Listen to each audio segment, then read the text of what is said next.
ಶ್ರೀ ಗುರು ಬಸವಲಿಂಗಾಯ ನಮಃ.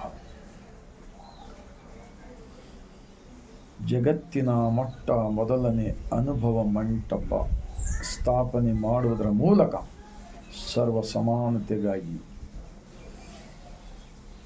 ಸಕಲ ಜೀವಾತ್ಮರ ಲೇಷಿಗಾಗಿ ಲಿಂಗಾಯತ ಧರ್ಮಸ್ಥಾಪಕರು ಆಗಿರತಕ್ಕಂತಹ ಮಹಾತ್ಮ ಬಸವಣ್ಣನವರನ್ನು, ವಿಶ್ವಜ್ಯೋತಿ ಅಕ್ಕ ಮಹಾದೇವಿರವರನ್ನು, ಸಕಲ ಶಿವಶರಣರನ್ನು ಎನ್ನ ಹೃದಯ ಮಂದಿರದಲ್ಲಿ ನೆನೆಯುತ್ತಾ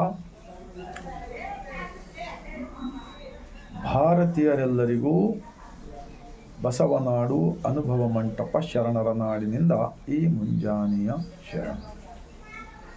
ಒಂದು ಅಲ್ಲಮ ಪ್ರಭುರವರ ವಚನ. ಶಿವಗುರು ಎಂದು ಬಲ್ಲಾತನೇ ಗುರು, ಶಿವಲಿಂಗವೆಂದು ಬಲ್ಲಾತನೇ ಗುರು, ಶಿವಜಂಗಮವೆಂದು ಬಲ್ಲಾತನೇ ಗುರು, ಶಿವಪ್ರಸಾದವೆಂದು ಬಲ್ಲಾತನೇ ಗುರು, ಶಿವ ಆಚಾರವೆಂದು ಬಲ್ಲಾತನೇ ಗುರು. ಇಂತಿಹಿ ಪಂಚವಿಧವೇ ಪಂಚಬ್ರಹ್ಮವೆಂದು ಅರುಹಿದ ಮಹಾಮಹಿಮ ಸಂಗನ ಬಸವಣ್ಣನವರು ಎನಗೆ ಗುರು, ನಿಮಗೇ ಗುರು, ಜಗವೆಲ್ಲಕ್ಕ ಗುರು ಕಾಣ ಯೋಗೇಶ್ವರ. ಅಲ್ಲಮ ಪ್ರಭುರವರನ್ನು ಬಸವಣ್ಣನವರು ಅನುಭವ ಮಂಟಪದ ಅಧ್ಯಕ್ಷರನ್ನು ಮಾಡಿದರು. ಅವತ್ತು ಈ ದೇಶದಲ್ಲಿ ಅನ್ಯಾಯ, ಅನೀತಿ, ಅಧರ್ಮ ತಾಂಡವಾಡ್ತಕ್ಕಂಥ ಸಂದರ್ಭದಲ್ಲಿ ನಟವರದಲ್ಲಿಂದ ಬಂದಿರತಕ್ಕಂಥ ಅಲ್ಲಮ ಪ್ರಭುರವರನ್ನು ಅಧ್ಯಕ್ಷ ಸ್ಥಾನವನ್ನು ಮಾಡಿದರಲ್ಲ, ಅವರು 2,80,00,000 ವಚನಗಳನ್ನು ಬರೆದಿದ್ದಾರೆ. ಅಷ್ಟೊಂದು ಕಸ ಈ ದೇಶದಲ್ಲಿ ತುಂಬಿತ್ತು ಅವತ್ತಿನ ದಿವಸ. ಇವತ್ತು ಕೂಡ ಅದೇ ಕಸ ಮತ್ತೆ ಮತ್ತೆ ತಿರುಗಿ ಹಾಕುವ ಸಲುವಾಗಿ ಭಾಳ ದೊಡ್ಡ ಪ್ರಯತ್ನ ನಡೀತಾ ಇದೆ. ನಾನು ಅವರೆಲ್ಲರಲ್ಲಿ ಒಂದೇ ವಿನಂತಿ ಮಾಡ್ಕೊಳ್ತೀನಿ, ಈ ವಚನವನ್ನು ವೇದಿಕೆ ಮೇಲೆ ಹೇಳಬೇಕು. ಬಸವಣ್ಣನವರನ್ನು ಗುಣಗಾನ ಮಾಡಿದ ಅಲ್ಲಮ ಪ್ರಭುರವರ ವಚನ.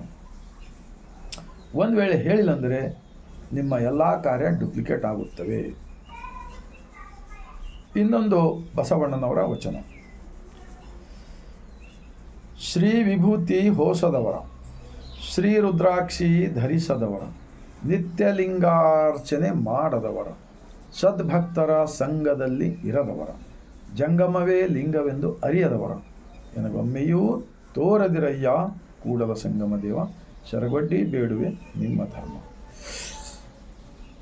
ಈ ಥರ ಹಣೆ ಮೇಲೆ ವಿಭೂತಿ, ಕೊರಳಲ್ಲಿ ಇಷ್ಟಲಿಂಗ ರುದ್ರಾಕ್ಷಿ ಧರಿಸಿಕೊಂಡು, ಜಂಗಮವೇ ಲಿಂಗವೆಂದರೆ ಯಾವುದೇ ಜಂಗಮೆಂದರೆ ವಿಶೇಷ ಜಾತಿ ಅಲ್ಲ, ಸಮಾಜದಲ್ಲಿ ಹುಟ್ಟಿ ಬರ್ತಕ್ಕಂಥ ಎಲ್ಲ ಮಾನವ ಜೀವಗಳಲ್ಲಿ ಸೃಷ್ಟಿಕರ್ತನ ಜ್ಞಾನ ಶಕ್ತಿನಿದೆ ಅಲ್ಲ, ಅದನ್ನು ಅರ್ಥ ಮಾಡಿಕೊಂಡು ಸಮಾಜದಲ್ಲಿ ಬೆತ್ತಕ್ಕಂಥವರಿಗೆ ಕೂಡ ಜಂಗಮವೆಂದು ಹೇಳುತ್ತಾರೆ. ಮತ್ತು ಜಂಗಮವೆಂದರೆ ಜೀವ ಜ್ಞಾನ ಏನಿದೆಯಲ್ಲ, ಅದು ಸೃಷ್ಟಿಕರ್ತನ ಇದೆ. ಈ 2 ವಚನಗಳನ್ನು ಇವತ್ತು ಏನೆಲ್ಲ ಬಸವಣ್ಣನವ್ರ ತತ್ವವನ್ನು ತಿರುಚೋ ಸಲುವಾಗಿ ಭಾಳ ದೊಡ್ಡ ಪ್ರಯತ್ನ ನಡೀತಾ ಇದೆ. ನಾವು ನಿಜವಾಗಿರ್ತಕ್ಕಂಥ ದೇಶಭಕ್ತಿ, ಪ್ರೇಮ ಮಾತಾಡ್ತಾರಲ್ಲ, ನಾವು ದೇಶ ಭಕ್ತಿ ಅಂದರೆ ಯಾರು, ಭಕ್ತರಂದ್ರೆ ಯಾರು, ದೇಶ ದ್ರೋಹಿಗಳಂದ್ರೆ ಯಾರು?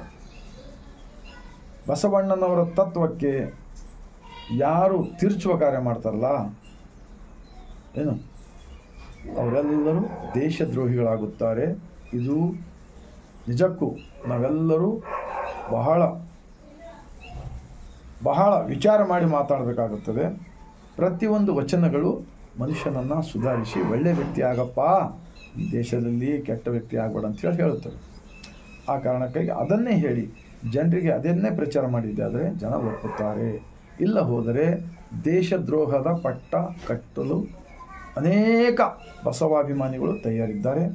ಮತ್ತು ಅಂಥ ದೇಶದ್ರೋಹದ ಕಾರ್ಯವನ್ನು ಬಿಟ್ಟು ಬಸವಾದಿ ಶಿವಶರಣರು ಸ್ಥಾಪಿಸಿದ ಅನುಭವ ಮಂಟಪದ ಲಿಂಗಾಯತ ಧರ್ಮದ ಸಮಾವೇಶ ಎಂದು ಇಟ್ಟುಕೊಂಡಿದ್ದರೆ ಎಲ್ಲ ವರ್ಗದವರು ತನು ಮನ ಧನದಿಂದ ಸಹಾಯ ಸಹಕಾರ ಮಾಡುತ್ತಾರೆ.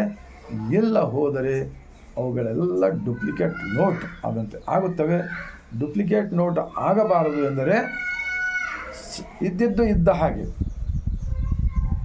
ವಿಚಾರಗಳನ್ನು ತಾವು ಆಚರಿಸಿ ಸಮಾಜಕ್ಕೆ ಹೇಳಿದರೆ ಇವತ್ತು ದೇಶದಲ್ಲಿ ಅಪರಾಧಗಳು ಹೆಚ್ಚಾಗ್ತಾ ಇವೆ, ಭ್ರಷ್ಟಾಚಾರ ಹೆಚ್ಚಾಗ್ತಾ ಇವೆ, ಕೊಲೆಯ ಸುಲಿಗೆ ಹೆಚ್ಚಾಗ್ತದೆ.